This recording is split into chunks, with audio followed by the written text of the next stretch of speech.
Manchester City winger Jack Grealish is back at Villa Park tonight. First time since leaving in the summer for a British record transfer fee. He's done an exclusive interview, which is in this morning's Telegraph Sport. Super Sam has read it and brought it in for us. And it's his first newspaper interview since leaving Aston Villa. He tells John Percy of the emotions he went through moving from his boyhood club as he prepares to return tonight. Laura, it's a really nice, informative and detailed and honest interview from Grealish. I'll just start by him talking about actually leaving Aston Villa in the summer.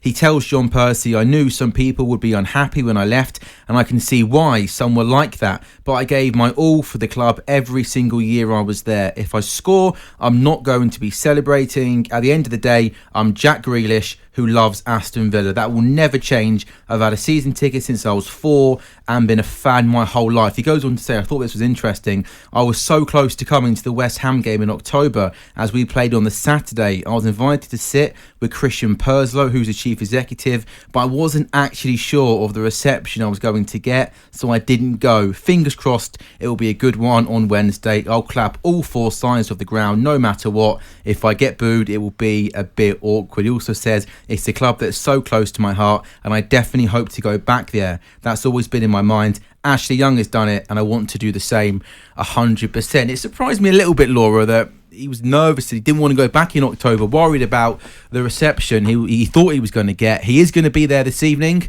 If he plays, what sort of reception do you think he's going to get? I don't know, because I've seen a few things on social media where people call him a snake and all that sort of stuff. And what I hope that is a reflection of a small proportion of fans. Do you know what I mean? I think the majority, I hope the majority understand it's football and you've got to do what's best for you. It's a short career and he's given everything he had for that club and more. So yeah, I really hope it's a warm welcome for him as well, because the fact that he wanted to go back and he didn't because he was worried about the reception makes me feel quite sad. I hate that.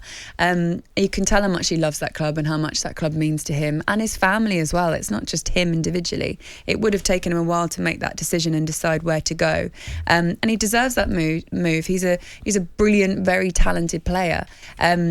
It's football. That's how it works. People make moves all the time. I thought he did it in quite a respectful way, to be honest. I think we've seen some players do it in a really disrespectful way. So yeah, I hope so. I'd like to think so. I think the Villa fans are great, and I think they now, hopefully, even the ones that felt quite betrayed by his move, hope that they would understand and give him a warm reception, Darren. Yeah, I think they should do, and I think majority of them will, because as you said, he was at the club for 20 years. That's a long time. As you said, associated with the club for so he become their captain, the talisman. And I think the most important thing is we've seen players before, certainly in the past, when they wanted to move, the move doesn't happen. They kind of throw their toys out the pram, don't put the performances in, and it leaves a sour taste in the supporters' mouths. But you look at Jack, every single week, he was one stepping up, taking the ball. Yep. He's the one who helped them survive that season. I know a lot of people point to VAR, but I point to or goal line technology, sorry, but I pointed to the performances of the players and Jack himself. So, and of course as well, when a club like Manchester City comes and it's about winning trophies and they put £100 million on the table, how can you say no to that? I just don't see how you can. But listen, I don't understand that. Your career could be over tomorrow. Yeah. You could get an injury and that is your career done, and it's a short career anyway. And I think if you were in that position, I think a lot of people would be hard to move to turn that move down. I feel, but I mean, I feel for Jack because he gets targeted for a lot of things aside from his football. He is that flair player, isn't he? He is that kind of, they're describing him as the Gaza of his generation, which means with that doesn't just come criticism for the way he plays if he has a bad game. It also comes with a lot of media attention, of course, that you've got to deal with. They're not having a go at John McGinn for spending however many nights on the rest of the day. They're having a go at Jack Grealish. It's what happens, isn't it? You become that player that gets targeted. So I think there's probably a lot of stresses in his life, and I hope that this tonight doesn't add to it.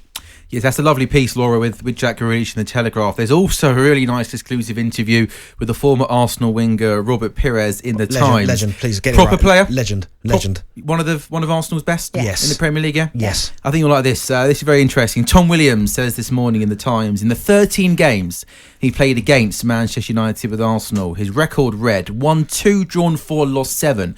But over the same period between 2000 and 2006, he won 2 Premier Leagues, 3 FA Cups, and was voted Footballer of the Year by the Football Writers Association in 2002. And he's been talking about why he's been struggling, and he says it's because of Gary Neville. Psychologically, he was always on top of me. He would talk to me all the time. He'd insult me all the time. It was in English, so I didn't understand anything, but I knew they weren't nice words. He was always talking to me, always barging me, always looking for me. He knew how to unsettle me, and unfortunately, he won. I had run-ins with him, with Wayne Rooney, all the time. So a great player, a great Arsenal team.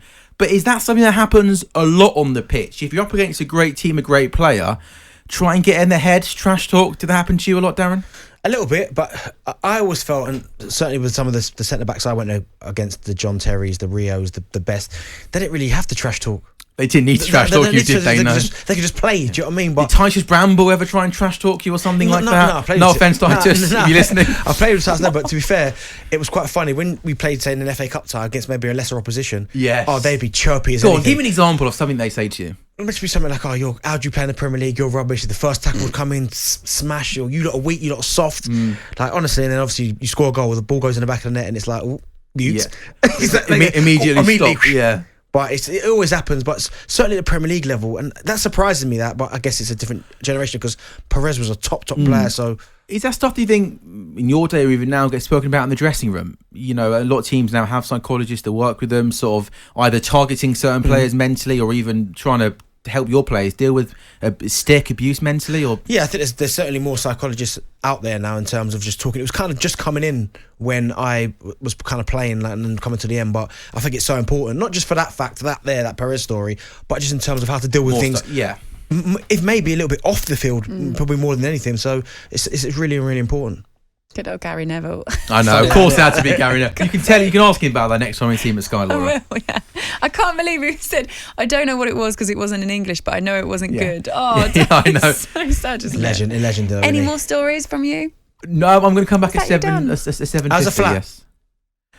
Yeah, good. How's the key? Oh, right, really, really quickly. 25 years of age, finally got my own place right, got the keys on Monday right, really, really happy right. Took my grandparents yesterday, first time going into the flat by myself, take the grandparents, absolutely buzzing. Big moment for me in my life, right? Put the key in the door, turn it, the key snaps in the door, I couldn't get in. I mean, seriously, you wait 25 years to move out, I can't even get in. Didn't you call a locksmith? I called my dad and he called the locksmith, I think. Oh, you were embarrassing. Well, no, I panicked. I was scared. I didn't know what to do. Scared of what? I was just, it's the first time I've moved out. All these things are new to me. I've got to deal with these things. So I just called my dad. Wait till you use the oven. Oh, the oven. No, fire. Oh, there's so much fire.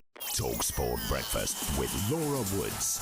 Monday to Wednesday morning, 6 till 10. On AM, on DAB, via the talkSPORT app and on your smart speaker. talkSPORT.